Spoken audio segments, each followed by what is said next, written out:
मेरा नाम मुसलमानों जैसा है, मुझको कत्ल करो और मेरे घर में आग लगा दो। लेकिन कहां से ये सह मिल रही है इन टेलीविजन चैनल्स को कि शाम से लेकर के देर रात तक नुमाइश, घृणा की, नफरत की। हिंदू, मुसलमान, इंडिया, पाकिस्तान, डेली कागज लेके बैठते हैं, इसको पाकिस्तान भेजो, उसको पाकिस्तान भेजो। अरे हम सबको भेज दोगे पाकिस्तान तो मंत्री जी आप किसके मंत्री रहोगे? Bulldozer, bulldozer, bulldozer. किसी को बुलडोजर बाबा के नाम से सेलिब्रेट किया जाता है। शुक्रिया, शुक्रिया माननीय उपसभापति महोदय। मैं जेबी माथुर जी को ये कहना चाहूँगा कि राकेश भाई जो यहाँ बोले वो दिल से नहीं बोले, वो मतलब वो सब इंटॉलरेंट वगैरह का कोई मामला नहीं है। कई वर्षों से मैं जानता हूँ। नहीं, सब्जेक्ट पे ही आ रहा हूँ सर। सब्जेक्ट के सबसे बड़ा हिस्सा तो वही है। अगरवुड वाले फॉर्म में जा रहे थे आज। एनीवे, माननीय उपसभापति महोदय, सच्चर कमेटी और रंगनाथ मिश्रा आयोग दोनों के संदर्भ में अब्दुल वहाब साहब का ये रेजोल्यूशन, मुझे बेहद खुशी है। लॉटरी से आता है ये रेजोल्यूशन, आज यहाँ आया और हम सब चर्चा भी कर रहे हैं। हमारे मंतव्य, हमारे रुझान अलग अलग हो सकते हैं, लेकिन 20% आबादी के प्रति अगर हमारा दृष्टिकोण उचित नहीं है, हमारे दृष्टिकोण में समग्रता में लेने का अगर भाव नहीं है, तो मैं समझता हूं कि चाहे $5 ट्रिलियन की इकोनॉमी बना लें या आलीशान महल खड़े कर लें, एक मुल्क के रूप में हम तन्हा महसूस करेंगे। ये मेरा मानना था। अब्दुल वहाब साहब ने जब रेजोल्यूशन के बारे में बोलने खड़े हुए, मुझे लगा कि एक विस्तृत फलक पर वो अपनी बात रखेंगे, लेकिन एक झिझक मैंने देखी, एक संकोच सा देखा। मैं डर नहीं कहूंगा, एक झिझक, एक संकोच, एक रिलक्टेंस जिसको अंग्रेजी में कहते हैं। सर ये आज है देश के मुसलमानों में अधिकांश की यही हालत है। एक झिझक, एक संकोच, एक रिलक्टेंस। ये सर, मैं यकीन मानिए, मैं बस कुछ बातें रखूंगा। माननीय उपसभापति महोदय, प्लीज। समाज के अंदर ध्रुवीकरण है, इससे कोई इनकार नहीं कर सकता, और यह भी कोई इनकार नहीं कर सकता कि यह ध्रुवीकरण समाज के लिए अच्छा है, इलेक्शन के लिए अच्छा हो सकता है, चुनाव के लिए अच्छा हो सकता है, लेकिन ध्रुवीकृत समाज अंदर अंदर उसको दीमक चाटने लगता है। अड़ोस पड़ोस देख लीजिए, जो मजहब के नाम पर मुल्क बने, आज उनकी क्या हालत है। अरे वो तो एक भी नहीं रह पाए, भाषा मजहब पर भारी पड़ गई। बांग्लादेश का जन्म हुआ। हमारे यहां जो परिस्थितियां सर उठा रही हैं, उन सर उठाने वाली परिस्थितियों पर कब्जा करना होगा, क्योंकि हालात आज ये हो गए हैं माननीय सभापति महोदय कि हम कपड़ों से पहचानते हैं। तो जाहिद तंग नजर ने मुझे काफिर जाना, और काफिर यह समझता है मुसलमान हूं मैं। ऐसे अगर समाज बटेगा कि मेरी जुबान से, मेरी भाषा से, मेरे परिवेश से, मेरे परिधान से आप पहचान करेंगे, उसके आधार पर निर्णय करेंगे, तो वो समाज के लिए उचित नहीं है। क्योंकि इस रेजोल्यूशन का जो आखिरी जो वो एक्सपेक्ट करते हैं, वो लाइन बहुत महत्वपूर्ण है सर, मैं उसको पढ़ना चाहता हूं। The resolution urges the house to enact. Please Anil ji, आपकी तवज्जो चाहता हूं। मेरा अनुरोध है पीछे बैठे माननीय सदस्यों से, माननीय सदस्य जो पीछे बैठे हैं, please, we are having debates, please. हाँ, बोले professor Jha. Sir, to enact a legislation for prevention of atrocities against minorities of the country so as to build confidence amongst Muslims who were vulnerable. सहज सी बात है sir, देश आजाद हुआ, राकेश भाई ने भी बहुत विस्तार से बात रखी, देश की आजादी, तकसीम, पार्टीशन। सर मैं हाउस में प्रोफेसर झा बोले। सर असल में क्या है ना, मेरे अंदर का या राकेश भाई के भी अंदर का शिक्षक मरा नहीं है, तो अक्सर हम जब बोलते हैं जी सर, आप सिर्फ आपको मैं छात्र तो मान ही नहीं सकता। मैं तो आपके मैं सिर्फ ये कहना चाहता था, देखिए ना, तारतम्य भी टूट जाता है कि वो जो पार्टीशन का वक्त, और मैं अक्सर लोगों से कहूंगा कि आप कम्युनिस्ट हो, कांग्रेस हो, बीजेपी, जनसंघ के लोग हों, निर्दलीय हों, फ्री थिंकर हों, लास्ट फेज जो प्यारेलाल जी की है, बापू की जिंदगी का लास्ट फेज, सर उसको पढ़ा जाए। शायद 47-48 में उस लास्ट फेज को पढ़े जाने की उतनी जरूरत नहीं थी जितना 2023-24 में लास्ट फेज को पढ़े जाने की जरूरत है। हम तो आजादी का अमृत वर्ष मना रहे हैं ना, पहली सालगिरह हुई थी आजादी की 48 में। हमें उस यात्रा में देखना पड़ेगा सर कि हम कब उल्टे पांव की यात्रा पे निकल गए। और दुनिया का इतिहास गवाह है सर कि डर और खौफ अपने एक समुदाय के लिए अगर आप पैदा करते हैं और उल्टे पांव की यात्रा पे चले जाते हैं तो अंततः वो आपका भी भला नहीं करती है, क्योंकि political power is never permanent sir. No, every political power, I have said this in this house, has an expiry date. व्यक्तियों का, विचारधारा का एक एक्सपायरी डेट होता है। अरे हमने तो वो दौर देखा था, सोवियत रूस कभी खत्म ही नहीं होगा, खंड खंड हो गया। हमने वो लोग देखे थे जिनके बारे में लोग कहते थे कि इनके राजपाट में सूर्य कभी डूबता नहीं। सर, उनका सूरज ऐसा डूबा। Please sir. हाँ प्रोफेसर झा, कोई बात नहीं, कोई बात। This is the same thing जो आप दोनों से अपील करता हूं हर जगह। प्लीज प्लीज, वो मुझे पता है सर। मैं एक चीज कहूंगा कि गांधी जी ने उसी दौर में एक बात कही थी कि किसी भी सभ्यता, और अपने देश को हम कभी देश नहीं कहते हैं, हमारे तमाम मित्र अग्री करेंगे, सहमत होंगे, हम इसको सभ्यता कहते हैं, हिंदुस्तान की सभ्यता।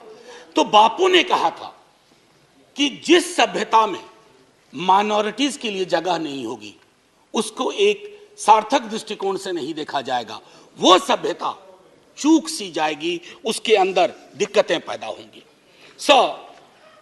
मैं बजटरी एलोकेशन में 1-2 मिनट लूंगा, उस पर बोलने से पूर्व एक बात कहूंगा कि डर और खौफ के इस माहौल ने इस देश में, जो मैंने झिझक की बात की अब्दुल वहाब साहब की, वो झिझक जो मैंने कहा कि वो मैं अपने स्टूडेंट्स में देखता हूं सर।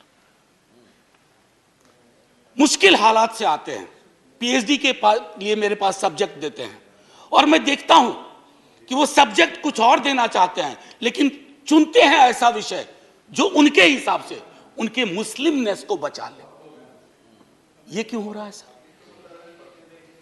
ये नहीं होना चाहिए ना। मैं तकरीबन, मेरे अंदर 20 पीएचडी हुई है और ये पहले नहीं। मैं आग्रह करूंगा, प्लीज प्लीज हाथ जोड़ के विनती, आपस में प्लीज कुछ अनुभव साझा कर रहा हूं। 20 पीएचडी हुई है। आज पिछले 7-8 वर्षों में मैं देखता हूं कि मुश्किल हालात से आ रहे हो, किस बात पे पीएचडी करनी है? डल लेक के इकोलॉजी पे। अरे साहब, फिर बात करता हूं, सर लगा कि यहां सेलेक्ट होगा कि नहीं होगा ये सब्जेक्ट। सर ये क्यों हुआ है? हमने पूरे के पूरे इकोसिस्टम में इतना जहर भर दिया है। जहरीली हवा पहले तो उनको नुकसान करती है जिसके लिए आपने हवा छोड़ी है, लेकिन सर हवा वतन की सरहद को नहीं देखती है, धर्मों की सरहद को नहीं देखती है। वो जहर इधर भी लौट के आ रहा है, और वो जहर जब आता है ना सर, सब कुछ छत विच्छत करके। अभी मैंने हाल में देखा, प्रधानमंत्री जी ने चिंता व्यक्त की, प्रधानमंत्री जी ने चिंता व्यक्त की, हमारे सुप्रीम कोर्ट ने चिंता व्यक्त की कि ये क्यों हो रहा है इस देश में। शाम से नुमाइश चलती है टेलीविजन चैनल्स पे, हिंदू मुसलमान, इंडिया पाकिस्तान। यहां हमारा सवाल रोटी का है, रोजगार का है। क्यों प्रधानमंत्री जी जब स्लोगन देते हैं, वो स्लोगन क्या इसके साथ मेल खाते हैं? लेकिन कहां से ये सह मिल रही है इन टेलीविजन चैनल्स को कि शाम से लेकर के देर रात तक नुमाइश, घृणा की, नफरत की। बहुत मुश्किल है सर। और ये मैं पहले भी कहा हूं, कई दफा मुझको अब सेंस ऑफ डेजावू होता है बोलते वक्त। इतनी बार ये बातें कही हैं सदन में, बाहर जब मित्र मिलते हैं वो भी ये कहते हैं, वो सहमत हैं कि ये चीजें नहीं होनी चाहिए। सर अब देखिए, कई दोस्त, कई हमारे स्टूडेंट मैं अपनी पीड़ा शेयर करना चाहता हूं। मेरा एक स्टूडेंट है प्लीज। सर, मेरा एक स्टूडेंट है, उसका नाम है मीरान हैदर, वो जेल में है सर। अभी हाल में आपने देखा होगा कि एक माननीय उच्च न्यायालय का एक ऑब्जर्वेशन आया कि आप स्केपगोट बना रहे हो, चाहे उमर खालिद हो, खालिद सैफी हो, सरजिल इमान हो, गुलफिसा हो, शिफाउर रहमान हो, या मीरान जो अपने स्टूडेंट का मैंने जिक्र किया। सर, जो ऑब्जर्वेशन कोर्ट के आ रहे हैं, अक्सर होता है क्विटल होता है, हो जाता है, इनके ऊपर कुछ नहीं था। 8 साल बाद सर, दुनिया में इजाद नहीं हुई वो विधा कि उसके 8 बरस लौटा दिए जाएं। मेरे स्टूडेंट्स हैं, एक 4 बरस जेल में काट करके आया, एक्विटल के बाद कोई आरोप नहीं था, लेकिन उसका 4 बरस वापस कर सकेंगे हम? ये हालत है सर एक एवरेज मुसलमान की। मैं अभी भी कह रहा हूं कि हमारी संसद में अभी भी ये ताकत है कि अब्दुल वहाब ये विषय लाते हैं और इस पर चर्चा होती है, थोड़ी मतभिन्नता होगी, लेकिन इस जो हमारी ताकत है ना लोकतंत्र की सर, इस ताकत को बचा के रखेंगे तो भरोसा होगा हर समुदाय का। इसकी जरूरत है सर। एक मैं कहना चाह रहा था डिडक्शंस को लेकर के, मेरे कई साथी कह चुके, मैं रिपीट नहीं करूंगा।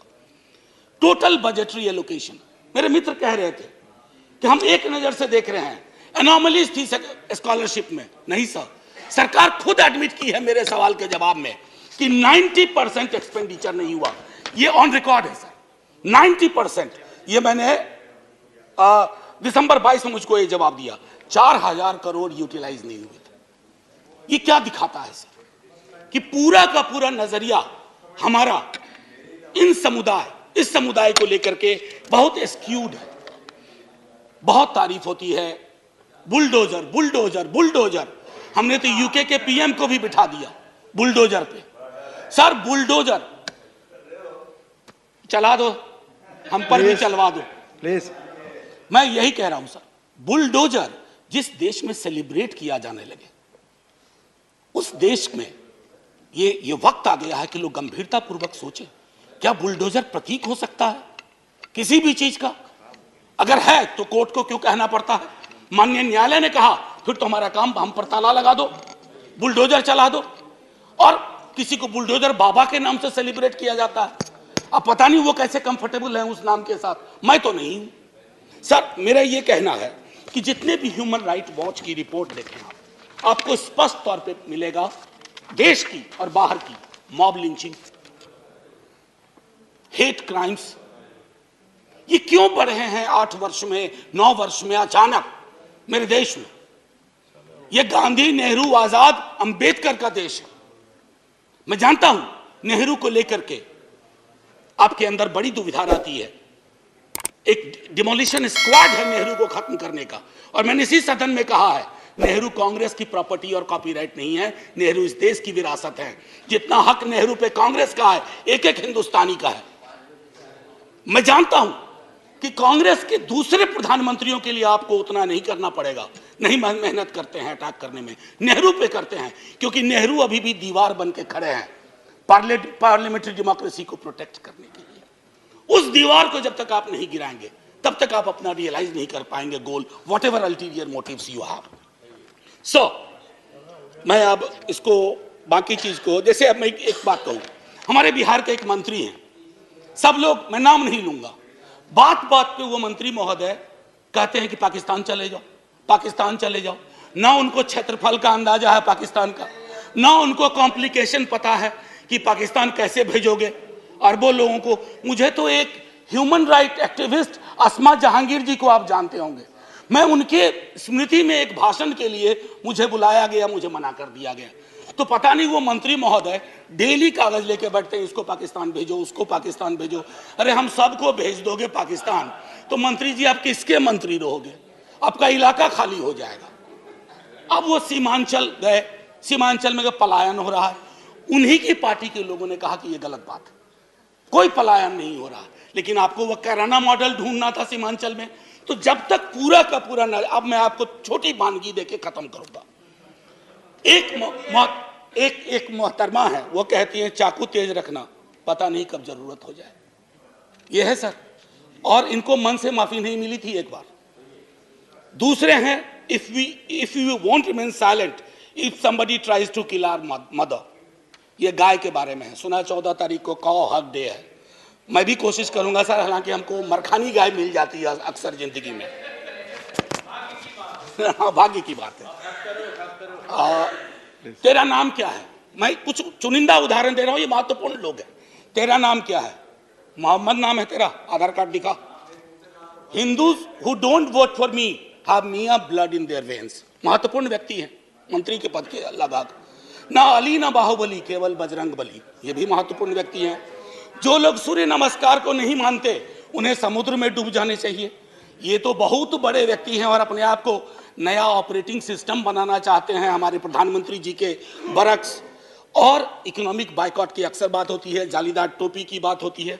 दिक्कत ये हो गई है सर कि कश्मीर, रोहिंग्या और फलस्तीन जैसे भी मुद्दे को आप मुस्लिम एंगल से देखते हैं। नहीं सर, ह्यूमन राइट एंगल से देखिए, उसमें भी समाधान के लक्षण है। यहां तो घर तक लोगों को नहीं मिलते, ये परिस्थितियां हैं, उनको जान। आखिरी में बस 1 मिनट लूंगा, आखिरी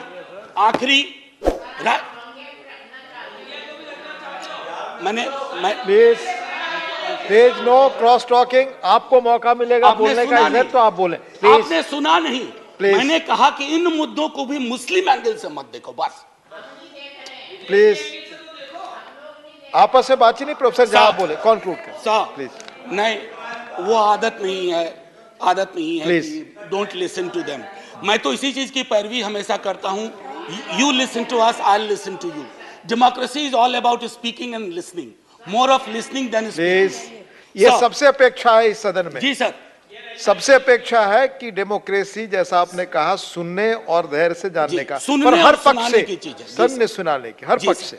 सर आखिरी, मैं राही मासूम रजा बहुत बड़े लेखक हुए, आधा गांव लिखा, लेकिन एक व्यापक समाज में उनकी प्रसिद्धि हुई कि राही मासूम रजा ने महाभारत की स्क्रिप्ट लिखी थी, जो बहुत फेमस सीरियल हुआ था। मैं उनकी एक छोटी कविता पढ़ना चाहता हूं सर, आपकी इजाजत से। मेरा नाम मुसलमानों जैसा है, मुझको कत्ल करो और मेरे घर में आग लगा दो। मेरे उस कमरे को लूटो जिसमें मेरी बयानें जाग रही हैं, और मैं जिसमें तुलसी की रामायण से सरगोशी करके कालिदास के मेघदूत से कहता हूं मेरा भी एक संदेश है। मेरा नाम मुसलमानों जैसा है, मुझको कत्ल करो और मेरे घर में आग लगा दो, लेकिन मेरे रग रग में मां गंगा का पानी दौड़ रहा है। मेरे लहू से चुल्लू भर महादेव पर फेंको और उस योगी से कह दो, महादेव अब इस गंगा को वापस ले लो। ये जलील तुर्कों के बदन में गाढ़ा गया लहू बनकर दौड़ रही है। इसके आगे कुछ नहीं कहना है सर। जय हिंद, धन्यवाद।